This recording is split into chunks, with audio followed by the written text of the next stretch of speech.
Hello everyone, welcome to my presentation. This is Shumon Roy. Today I am going to present my research on effectiveness of oysters for improvement of properties of hot mix asphalt SMA mixes with high RAP contents. Well, in the United States, more than 90% of our roads and highways are constructed with hot mix asphalt, which is SMA. As a result, a huge amount of RAP, which is reclaimed asphalt pavement, is produced every year. So if we can use this RAP in asphalt pavement, we can save a lot of money and energy. However, this high content of RAP in asphalt pavement constructions can create some durability issues. For example, it can create the fatigue cracking, and also it can decrease the low temperature performance in asphalt concrete. However, this problem can be resolved by using a soft binder. However, this can create a non-compliant situation. Also, this is not always an approved PG binders. Another solution could be use of a softening agent in high rep balance that allow contractors to use the state approved binders.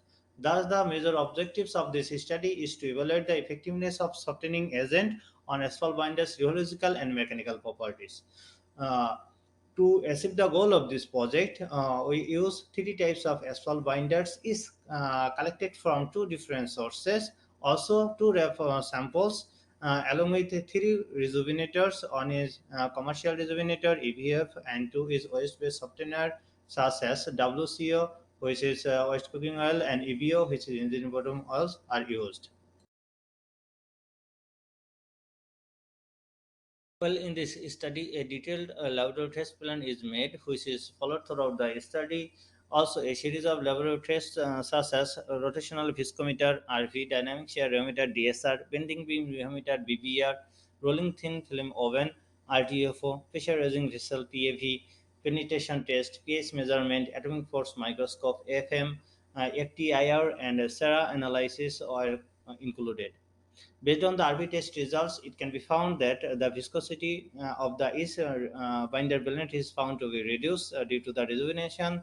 Also, for the DSR test results, it can be said that both the rotting and fatigue factors are found to be reduced due to the rejuvenation.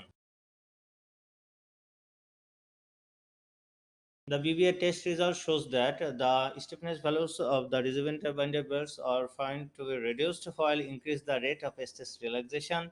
From penetration test results, the depth of penetration values are found to be increased. And for pH test results, the changes of acidity levels are found to be observed. From FTI test results, the rejuvenated binders created some peaks, and from analysis test results, it can be said that the percent fractions of chemical constituents of rejuvenated binders are significantly affected due to the rejuvenation.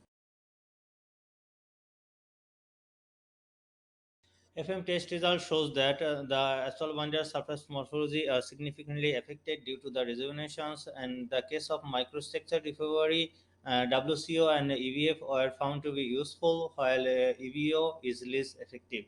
Also, the DMT modulus and deformation values are found to be reduced.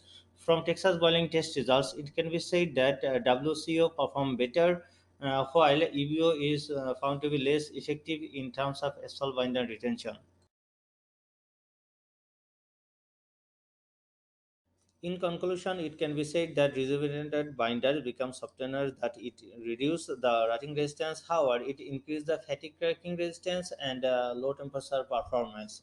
Based on the test results, it can be said that 10% WCO was effective in RAV binder balance, up to 25% RAV in surface mixes.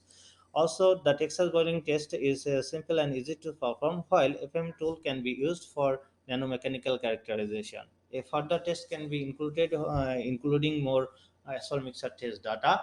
I acknowledge the funding support obtained from USDOT through Transit, as well as the all of the suppliers for their test materials for this study. Thank you all.